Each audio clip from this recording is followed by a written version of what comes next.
Lincoln Riley is in a must-change situation at USC. I don't think there's any doubt about that. I mean, these numbers, these are all defensive. Opponent points per game, 120th in the country. Yards, 119th in the country. Passing, 115th. Rushing, 114th. Explosive plays given up, 120th. They were just terrible. Again, defensively this year. They tried to do some stuff in the portal. They still had Alex Grinch out there as the defensive coordinator.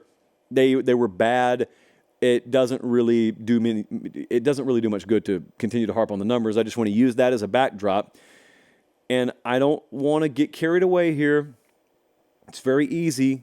In media days season, it's easy to get excited, but it did not take to Big Ten media days next year for Lincoln Riley to go off. So I got to tell you, yesterday, I know Lincoln Riley spoke with the media in Los Angeles. Words don't win football games. Press conferences don't win football games. I am acknowledging that. But even acknowledging that, when I listened to what came out of his mouth yesterday, I could not help but just say, whoa. So listen to this. And if you're watching on YouTube, you can read along with me. These are the words of the head coach at the University of Southern California, Lincoln Riley. Quote, "My mentality going into it," they just hired the defensive coordinator from UCLA, by the way. So he says, "My mentality going into it is, we're going to do everything that we can in this program to accelerate the process of us playing great defense at USC. Whatever it takes to get that done from a development standpoint, from a staffing standpoint, from the way we practice, everything here is going to be done with a defensive mind first. The edge here is always going to go to what's best for our defense." That was not a Kirby Smart press conference. That was not a Nick Saban press conference. Those words came out of the mouth of Lincoln Riley. Half of you were not sure he knew how to spell defense. That's how little he seemed interested in it. And even if he was interested in it, it's how little it seemed like they prioritized it. Good for him, first off. I hope he means every word of it. I didn't even expect him to go that far. Defense first mentality. I didn't even expect those words to come out of Lincoln Riley's mouth. So I'm going to remind you my thoughts on Lincoln Riley. The book is not written on Lincoln Riley. The book is in the process of being written. So the first few chapters, there have been a ton of points. There have been some Heisman Trophy winning quarterbacks. He's rewritten the offensive record books at times, and they haven't won the top prize in the game because they can't stop anyone. Fundamentally, they're an unsound team on that side of the football. That doesn't mean it always has to be that way. But I will also remind you of another feeling that I've had there. I have doubted that the soil out there was conducive to any kind of defensive coordinator having success. And to his credit, it sounds like he gets that. Finally, maybe? It sounds like Lincoln Riley understands that. It is not simply going and hiring a big defensive coordinator name and then saying, all right, well, I'm not really going to change my program. You're the change. I'm bringing you in. You make us good on defense. That's not how it works.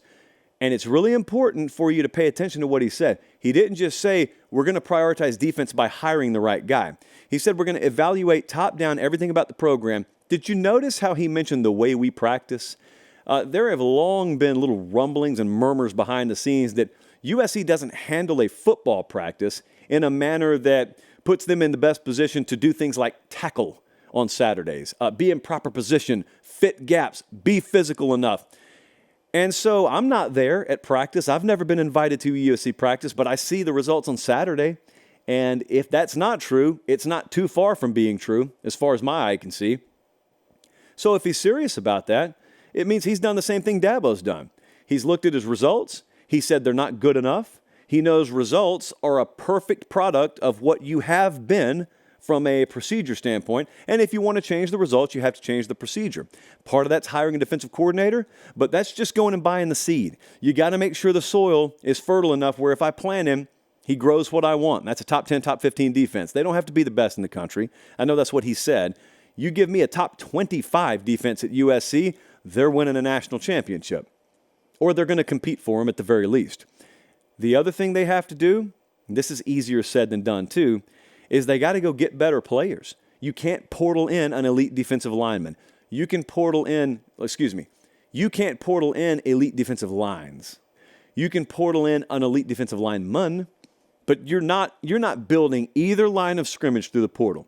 You're not gonna do it in the MAC. I don't care. You're especially not going to do it in the Big Ten, which I'm just in the process of getting used to saying about USC. You're not going to do that.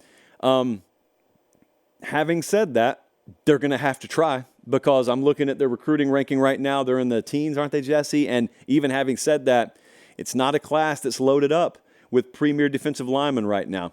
And I know that he took some heat, mild heat, but he took some heat recently when he was talking about recruiting. And he said, yeah, we want to recruit LA, but we got to go all over the place. And some people took that to mean he wasn't prioritizing Los Angeles recruiting and Southern California recruiting enough. You can't live in California recruiting and be good on the lines of scrimmage. They don't grow them out there. That's not where you go.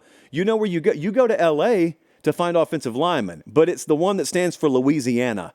You got to go into Florida. You got to go to IMG. You got to go to Texas. You got to go to Georgia. You got to win cross-country recruiting battles. And if that sounds impossible, where do you think these Southern schools are getting half their quarterbacks from? They got no problem coming out there and taking yours, so you need to go take theirs. You're in Los Angeles. It's the NIL era. You do it by any means necessary. They can be good defensively. Like I said, the book on Lincoln Riley at USC hasn't been written. We're a few chapters in, and they've been void of solid defensive football. But kind of like I was talking about with Ryan Day the other day, a Ryan Day team, quote-unquote, a Ryan Day team. Once upon a time, that meant just try and outscore everyone, hang 45, and hope they don't score more than 40, and we'll be good, and we'll have a high-level quarterback. Well, this year, they had Kyle McCord, who was a good, solid quarterback, but they had a really good defense. Okay, so that doesn't match up what people told me a Ryan Day team always would be. What happened? Well, he's young enough, and he's early enough in his career where he's still evolving. Lincoln Riley is plenty young enough, plenty early enough in his career where he's still evolving. There's no guarantee either way. I don't speak in definitive terms. I'm holding a pen in my hand, mainly to subdue nervous energy. But I don't use this when I write a definitive take on some of these guys. I mean, Nick Saban even, in his 60s. Go look in the mid-20 teens. That dude redefined how he philosophically approached coaching the game. You don't think Lincoln Riley could do that? Or Ryan Day or any of these guys? Everybody can do it. It's will you do it?